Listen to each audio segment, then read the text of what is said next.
You are listening to the Brain Profits Podcast. We bring awareness to the reality that, in large, people allow their brains to control them, which is causing difficulty at school, at work, and in life. Success in life and business starts in the brain. Therefore, we want to explore the challenges that exist for people and organizations so that they are in control of their brains and not the other way around. Listen in, be inspired, and take back control of your brain, and you'll create optimal results in your life, organization, and community. Ready to start the show? We are, so let's go. Welcome back to another episode of The Brain Profits. I'm Doug Mapp. Hey, Philippe, man, what's going on? How's it going this week? Oh, things are going really good, really good. Got my day off started right with some exercise, which is great for every aspect of your health, your brain, your body, your mental health. Yeah, I've been out hanging out at the U.S. Open all week because here in New York, the U.S. Open is about to get underway with the main tournament, but they have all the pre-tournament events this week. So it's just been great being out, being in the sun, being around a whole bunch of people. But I keep some mask on. I keep a double mask on actually. You probably should at all people. Yeah, which is really, really hot. But it's been a great experience. So I've been loving this week. What about you? So I've been doing dad life. So baby Aria is waking up in the morning early right now because she's teething heavy, and so she wants to be up at 4 o'clock in the morning to be comforted by parents. So today was my day. But I gotta ask you real fast: are you doing the Pilates? Because I know we were on with Leslie Logan, and she was, pushed the Pilates life on us a little bit. Are you jumping into that way of working out? I have not done Pilates just yet, but I really need to look into that. Yeah, it's on the list to do. Yeah, for sure. For me too. All right, people. Well, today we have a special guest for you. We have Mr. Eric Kraling, a nurse, a director of nursing, more so than some nursing, director of nursing, and he has been in the healthcare industry for over 25 years at this point, and he's going to help us figure out what is it like for our brains as we go through the aging process, and what we probably need to be doing now if you're in that younger age in order to take care of yourself, because most of us, unless we can figure something out, are going to become an old person one day. And how do we kind of stem the tide? Because there's probably things that are happening in the industry that we don't really know about. And the only way to make some changes is to be on the outside of that industry in order to help push some things from occurring. So anyways, welcome to the show, Eric. How you doing, man? I'm doing very well. I appreciate being on the Brain Profits with you and Dr. Philippe. I very much appreciate that. As you said, I've been in healthcare for over 25 years, and my passion is geriatrics, long-term care, and rehab. And of course, in rehab, we see everything from hip replacements to stroke victims. And the stroke victims tend to be the saddest cases, based on the fact of where they can rehab from, depending on where the stroke happens. So that's always been something of my focus. Physical is fine; we can repair the physical. Sometimes doing the mental and the brain itself tends to be difficult. Yeah. So you've been on the inside. So you're not just taking care of people, you're also an administrator. So you see the people that are supposed to be kind of putting out the care, or I guess issuing care. What is it like from that side? What does it look like? And then also, to add to that, what does it look like from just the work? What does the politics or the bureaucracy look like to kind of help you or hinder you in what you're trying to do? Very good question. A lot of people will say, well, prior to COVID, if COVID, at this point, in this many years after COVID started, the words, if COVID wasn't, it's a non sequitur at this point. We go on with our day-to-day life, take care of people, and I always encourage my staff to take the time, get to know your people. It's not all about simply physical work. Sometimes it's about sitting down and doing some reminiscing with one of the elders, because when you do that, you're engaging their brain and you're talking to them, and you find out so much more about them, and it makes it a lot easier to take care of the people we're tasked with taking care of and have the privilege to take care of. when you know more about them. I had a 90-something-year-old female who was kind of always a little grumpy and didn't resistant to care. And I went and talked to her and I said, "What's going on?" She goes, "Your staff doesn't know anything." I said, "Well, tell me more." "Well, son," she goes, "I was a nurse for over 60 years. And once I got to know who she was and what she did for a living for her entire career, I started tasking my staff with going to her with questions rather than coming immediately to me. And after that, she felt purpose and she felt a reinvigoration of life. And it was just a beautiful thing. Yeah, I look, I completely agree with you, right? We in healthcare in general, we need to do a much better job of getting to know who our patients are, getting to figure out what their goals are in life, what are the things that motivate them, what are the things that inspire them, right? What they're interested in, because that goes a long way into really figuring out how best to serve them, right? As opposed to being like, oh, you're coming in with this constellation of symptoms, this is what medication we're gonna put you on or procedure we're gonna do. You've got to realize that we're dealing with people and that their health is impacted by every aspect of their life. So I'm right on there with you. Yeah, I've had a couple different occasions where I've had elders with either Broca's aphasia or Wernicke's aphasia, and just the road that they have to take, the frustration that they have. And my staff typically is not, we get trained in dementia, but we don't get trained specifically in aphasia and the effects of it, and trying to explain to family members sometimes what this road is going to take and how it's going to affect them. It's very difficult. But one method that I always use is music therapy. It's like someone with a stutter. If you get them to sing, then a lot of times that stutter goes away. And I've had individuals with some significant aphasia that you put music in front of them, the aphasia goes away. What's They can aphasia? remember. Real fast for the listening ears. Doc, you want to take this one, or you want me to take this one? Yeah, I could take this one. So aphasia is a language disorder. So a Broca's aphasia is having difficulty getting your words out, expressing yourself. Whereas a Wernicke's aphasia is having difficulty understanding what people are telling you. And so in one of the ways that I tell like medical students and nursing students how they can sort of tell the difference sort of easily is that when somebody has a Broca's or expressive aphasia and they can't get their words out, they are getting incredibly frustrated, right? When somebody has a Wernicke's aphasia, which means that they don't understand what you're saying, right? So you'll be saying one thing and they're answering a completely different thing. You could be like, when's your birthday? And then all of a sudden they're like, yeah, Michael Jackson was my favorite artist, right? Right? And you're the one getting frustrated with that. So being in touch with your feelings sometimes can allow you to decide whether a person has a Broca's or a Broca's or a Wernicke's aphasia. But an aphasia is a language disorder that often results as a result of some kind of injury to the brain, like a stroke. And sometimes it can be associated with dementia as well. That's interesting. So now some of you people who just heard that, don't go around diagnosing people with aphasia.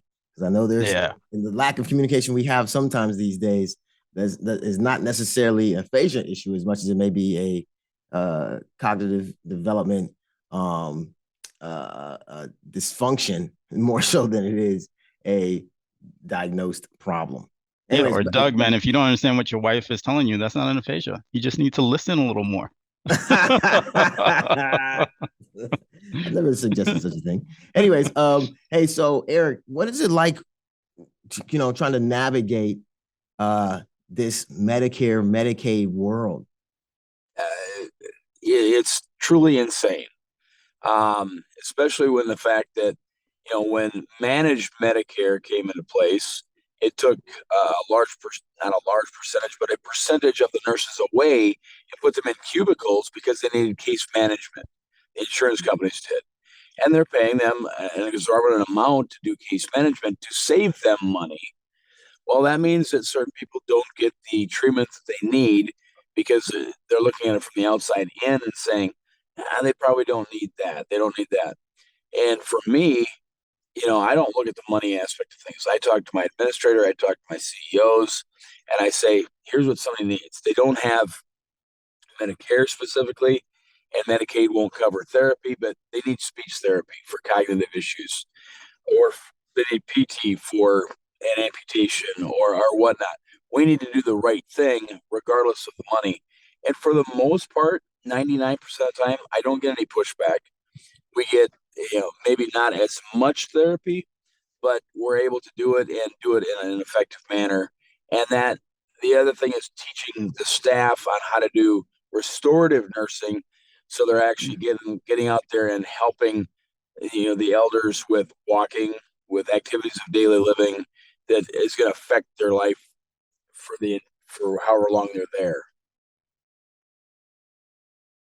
Interesting. I wonder if the administrators and the CEOs of these organizations you've been with, do they understand what the goal is, do they even have a particular goal? Because I know it's like, people are gonna keep getting old, so it's almost like, we're gonna be here. What do you take the attitude to be of those type of individuals? It varies so much. Truly, it does. I worked with an administrator up in Louisville, Kentucky, and he was phenomenal. And he didn't care what the insurance was. He didn't care what was going on as far as the dynamics. If I needed something, he said, do it, whatever you need to do, make it happen so it benefits the elder. I've been in other locations that have been, 5-star facilities, and you get a lot of pushback. You get, well, we can give them, 2 or 3 sessions, which is not going to benefit them. Hence the reason why I've had to create some programs for my staff that I've worked with speech therapists on cognition. And while I'm not a speech pathologist or a speech therapist, they've taught me a lot of things. And I've soaked that in to be able to convey that to my staff and do staff training so they know how to do and what to do in certain instances. Yeah, I find it really fascinating that you specifically like working with the elderly population, because I feel like oftentimes in society, and this is certainly true in healthcare, we almost give up on them. Right? And the reality is that, I mean, they have lives to live, right? They have a purpose just like everybody else. They can contribute just like everybody else. They have a wealth of knowledge and experience to share with all of us. And yet, I feel like we give up. So how do we get people to really appreciate what the elderly has to offer?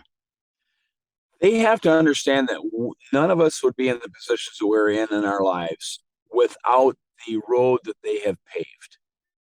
And if you look at that and you try to instill that, and you try to instill the reminiscing, so they're talking about, whether it be World War II or Korea or major events that have happened in world history, and then they look at that and go, "You did what?" Well, the posters that you see, the Rosie the Riveter. I was Rosie the Riveter. I worked on B-52s. I had one gal that was actually in the female group, the Cordettes, who sang Mr. Sandman and the song Lollipop. Mm-hmm. And she had, probably mild to moderate dementia. And she was just kind of sitting in the dark room. She didn't want anything to do with anything. I took Bluetooth speakers in the room and put that song on. Her and I traded songs back and forth for an hour. Yeah. And it's just because I listened to what she had to say, and she went, or her daughter-in-law actually said, yeah, my mom was a member of the Cordettes, and she loved to sing, and the stories that she told were invaluable. I tucked them back in the back of my head, and I convey that to my staff all the time. And if they understand that, for a little bit of time, 5, 10 minutes, 7 minutes, doesn't matter. If you talk to your people, you can take care of them so much easier because you know where they're coming from. You know what their wants, needs, and desires are. Absolutely. One of the things that I always find interesting, especially with families, sometimes you feel like, they sort of take their the elderly members of their family and either put them like in babysitting roles or just don't really know what to do with them. And it always makes me think about a patient that I once had comes in with her son and daughter-in-law, and the son is like, "Oh my God, over the last 6 months, she's developing signs of dementia." And I'm like, "Oh," I was like, "Well, what happened 6 months ago that this all started?" And he's like, "I don't know. Like she was living back home in her country. She was doing great, you know. She had a life, she had her garden, she had her friends, she was doing everything she wanted. And we brought her here to babysit our kids, and now she's developing dementia." And I'm like, "You took that woman out of her life, brought her to a foreign country where she knows nobody, and sticks her with your children all day long and wonder why she's developing signs of dementia." I'm like, she's probably just depressed, but right, like but it's kind of like these people all have lives to live, the same way you and I have lives to live, right? And if somebody plucked us out of our lives and put us in some foreign environment and was like, "Okay, this is all you're gonna do all day long," we'd start having some serious issues as well. Oh yeah, and I get that several times per week with new admissions that come in. They've got they haven't been in a long-term care setting or rehab setting, and now all of a sudden we have thrown them into that. So they've got acclimation anxiety to start with. Their dementia, if they've got some predisposed dementia, is going to be exacerbated, and they don't know where they're at.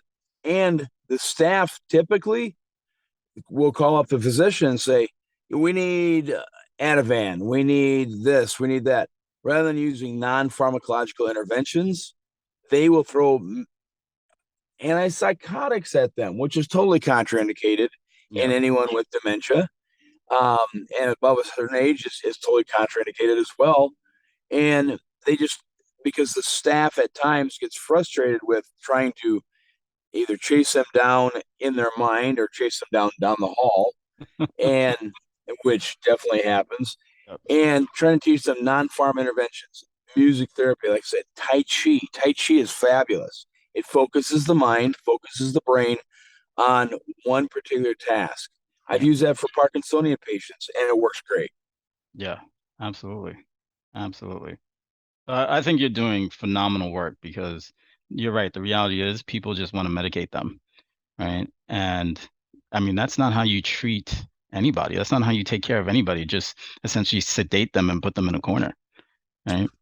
And these long-term care facilities are tough. People need to acclimate to them. I remember seeing somebody where the staff was like, "Oh, he tried to escape." I was like, "What do you mean he tried to escape?" "He left the facility to go for a walk." I'm like, "Is he not allowed to go for a walk?" Like, I need to go for a walk several times a Right? day, right? Like after this, I'm going outside for a walk. Like we've got to do much better at taking care of our older population. Of us, Well, really. If you think about it, it's us, Yeah. right? hey, it is. And, you know, I had mentioned at the beginning, talking about COVID and everything else. One thing that has significantly impacted our seniors is the fact you've got social isolation because of COVID still going on, and they were isolated to their rooms for how long? Now they don't want to come out of their rooms. They don't want to socially interact, and so that just gives a backslide to the cognition and everything else as it is. And so trying to get them to socially interact and get out of the room and talk to people and everything else. That's why a lot of places I've implemented having resident ambassadors, which we have a new admit come in, they get acclimated and they got to have the assessments by the nurses. But then one of the senior residents will come in with a little gift basket with a search a word and a pen and a pad of paper and maybe some snacks, and they'll say, "Hey, how you doing?" And let the residents greet the residents just as you would in the community. You get a next door neighbor. You don't send one of us in there. You send the next door neighbor in there with a plate of cookies to find out what's going on and how you doing, what's your history, and then they come back and they tell me, "Oh, she's fascinating. If you do this or try this, you're going to have better success." And I've had some great resident ambassadors over the years that have taught me more about the resident than anybody could. That's awesome. That's really awesome. That is awesome. I wonder, since you talk about the people chasing the residents, the staff chasing residents down the hallway sometimes, what do you think when it comes to the challenges that exist for the people or organizations who experience a situation where like their brains are kind of, so the workers' brains are kind of doing something that's kind of against what we would like to see? It's the What do redirection. you be that? Yeah. Yeah, it's the redirection of staff because, like I alluded to, sometimes we just want to medicate. Where if you take a senior with cognition issues, whether it be from dementia or a stroke or whatnot, sit them next to you at the computer terminal while you're doing some charting. They may have worked in an office. They may have done a lot of different things. And you set them next to you and you're talking to them. And while you're doing your work, they don't go anywhere. They sit right there very quietly, very patiently.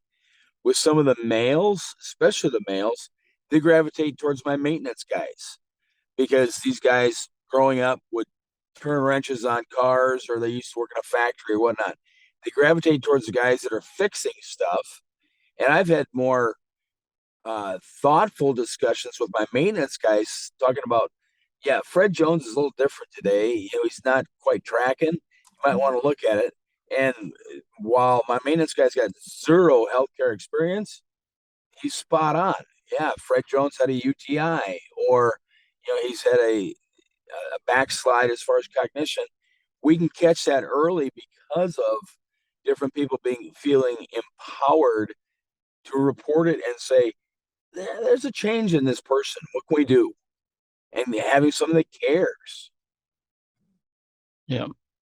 What And is I the do feel, oh, go ahead, Doug. I was going to ask, no, you say what you're going to say because I'm about to ask him a different question in regards to that. I do feel that we need to meet people where they're at, right? And not everything needs to be treated.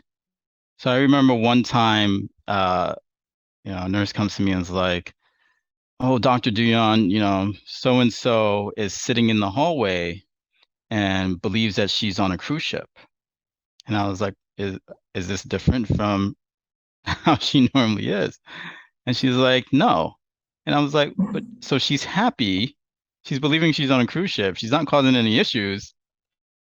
Like, What's I the don't treat problem? happy, right? Like, so sometimes you just meet people where they're at and realize that, we've got to figure out what the goal is at the end of the day, right? If somebody's got advanced dementia, you're not going to reverse that.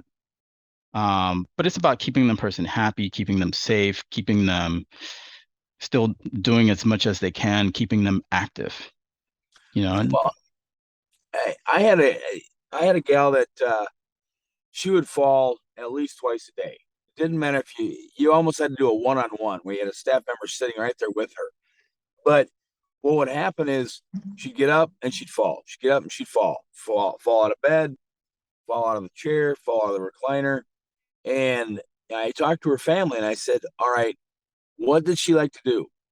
She used to love to listen to Elvis gospel, Statler Brothers gospel, Oak Ridge Boys. And ironically enough, I had a church group come in and say, hey, we want to donate an MP3 player. I said, perfect. Loaded up with these items. And she was sitting and she was rocking like this, back and forth, back and forth. I put the music on, I pressed play. She fell one time in the next 6 months because her wow. brain was engaged with that music from her youth and from her life. Yep. And the only way to do was make sure we kept the MP3 player charged, and she was very happy, content, no falls, no injuries. That's real That's dope. awesome. That's amazing. And it didn't take a bunch of antipsychotics or psychotropic medications to do so. It Right. takes a simple music singing to her. Yeah. Eric, so let's get into you a little bit. So how do you keep yourself at this high level of optimism? Quite frankly, I do a lot of things on the side when I'm not at work. Number one, as you've heard me talk about music therapy a lot. music therapy is what I use myself. I sing all the time. Um, I've done it for many, many, many years. I do leather work. I do woodworking. But music is probably what drives me. There's not a situation in my life that I can't relate back to a song or a time in my life where, oh, that particular song, it was 1993 August, and I use that to keep myself energized. And I always look back at why I got into healthcare, and that was because of my grandma and grandpa. Um, and that has been a driving force in my life. And so I always go back to that. Um, so, and Any it's been any helpful. any tough situations that you've had to deal with Well, that's beyond the regular everyday that most people would have to consider? well, 2 years ago in March of 20, I lost my leg below the knee um, due to osteomyelitis, bone infection. Oh, wow. And so from March until June, I hopped around with one leg on a walker and used a wheelchair when I was outside. I still did my woodworking, still built stuff that way, and got my new leg in June 10th of 20. And 10 days later, I was out playing around a golf, and a month later, I was playing in a 2-day golf tournament. Wow. So That is awesome.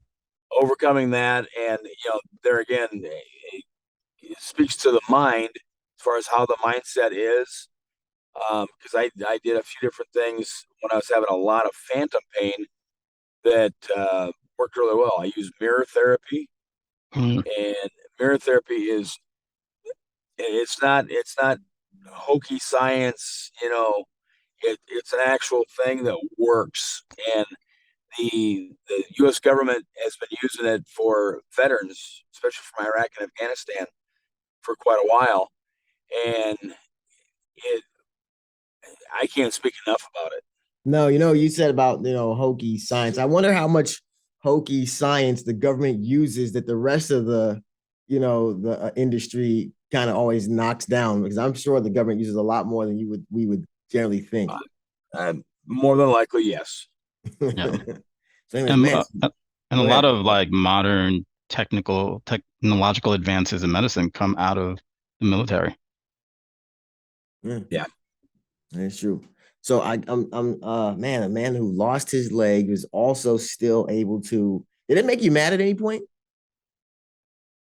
No, actually, um, I knew what was coming, and having been in healthcare, I resolved myself that this needs to happen if I want to move forward in my life.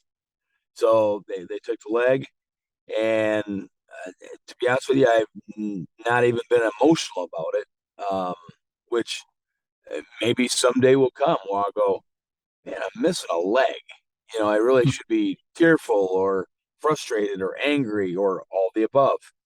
And quite frankly, I don't look at it that way. I've been able to benefit. I've actually been able to benefit some of my patients because of that. Oh, Because I've yeah. had a gal that came in who was recently amputated above the knee, and I said, "We're going to get you through this. We're going to get you rehabbed." And she goes, "Whoa, what do you know about amputations?" And I sat down in a chair next to her and rolled out my pant leg, and I said, "This is what I know." Mm. And before I left that particular facility, she was in the therapy gym with her prosthetic, walking, and I went in to say goodbye to her, and she goes, "You just wait a minute." And she told the therapist, "Let go of me." She was in the parallel bars, and she took 3 steps by herself with no assistance, and the grin on her face and the appreciation that makes my job worth it. Yeah, the spark of hope. Yeah, I think you have a much bigger purpose, and you're using all of your experiences to fulfill what that purpose is and to help people, which I think is incredible. I mean, that is definitely, I think, your genius, Oh, thank you. and your gift. So that's awesome. Man, Well, I've had some great mentors along my life. One of them actually, Doug, is your brother. really? Um, he, the first time I met him, up in Louisville. We started talking, and just the advice that he gave and the tutelage and the mentorship he gave was A, invaluable, and B, that's why he and I, after this many years, are still dear friends. And I can call him up at any point in time, and I still do, and bounce things off him.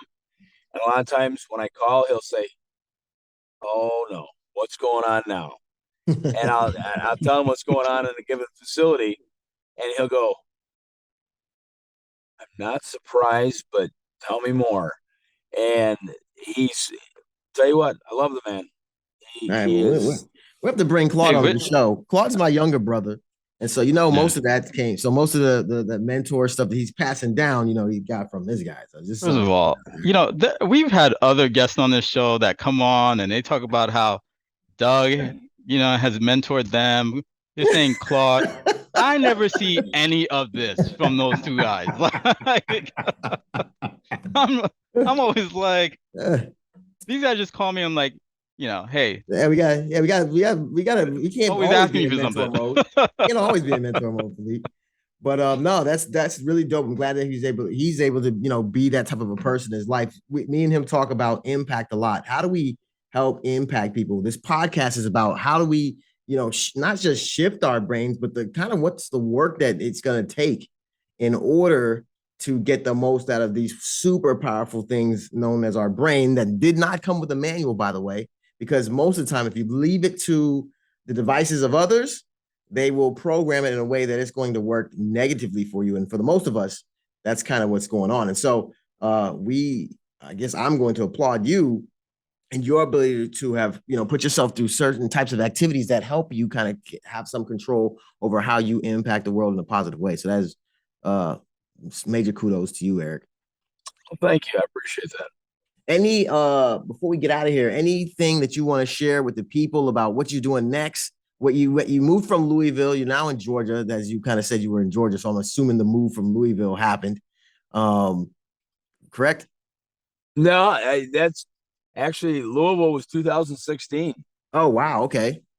So I've been in Colorado, I've been in Wisconsin, I've been in Minnesota, all over Iowa, Nebraska. Wow. So I mean, So where were you last? I was in Steamboat Springs, Colorado. Okay, so you're in Colorado. So I'm guessing you lost the leg there, and then after you No, lost the leg, no, where'd you lose the leg? lost it back in Iowa. Oh wow. So even with losing the leg, you're like, hey, I'm moving around. You can't stop me. Correct. Wow, that's dope stuff. I was in Kenosha, Wisconsin in September of 20, 2 days after the riots taking over a new facility. Oh, wow. That must have been And real intense. oh, it was because the riots actually happened like 500 feet from the facility. Wow. Oh man. Yeah. We should be talking about that. So what was that view like seeing that happen in live? Well, it was a strip mall, and there was windows. There was a Target there. There was windows busted out, and luckily it never cascaded into our building. But Yeah, I would hope people would have more sense as to like, hey, this is someplace we leave alone. I think so. I mean, they look at the seniors and still say, "All right, you didn't do me dirty at any point in time. There's no reason for me to, you know, go nuts over you guys. So we're going to stay out of your building. We're not going to mess up your building either because these people got to live somewhere." So Yeah. I was fortunate. Yeah. But no, like I said, I don't let anything slow me down. I actually found out in Kenosha that I can run with a prosthetic leg, although my left leg works just fine, and the prosthetic leg kind of goes, "Wait a minute, slow down! I got to catch up! I got to catch up!" And so that's one thing I did learn over my time.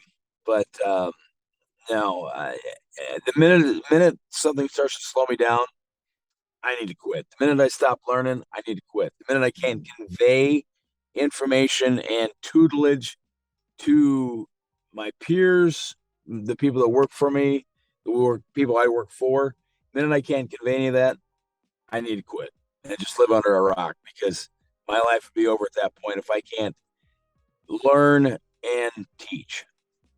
That's dope stuff. All right. Well, tell the people where they can find you. You're on LinkedIn, you're in Twitter streets. Where we find you these days? Basically, I'm here in actually technically Marietta, Georgia, for a time anyway. After that, not really sure. I keep on bugging your brother for a job, but that doesn't happen yet right now. Anyway, I'm on Facebook, Eric Kraling, and I'm also on Instagram because I do a lot of leather work, and that's Double Cross Leatherworks at Instagram. Okay, well, people can see the work there. All right, well, we thank you for coming on the Brain Profits. Eric, it's been fun to listen to your story, how you've been helping people and how you also have persevered yourself, man, losing a limb and still being optimistic and helping people. That's a unique experience. So listeners, you heard it here first. Don't forget to like and subscribe. And until next time, we're the Brain Profits. Eric, it's been a pleasure. Take care. Yes. Thank you very much for the opportunity. Appreciate it. Later, guys.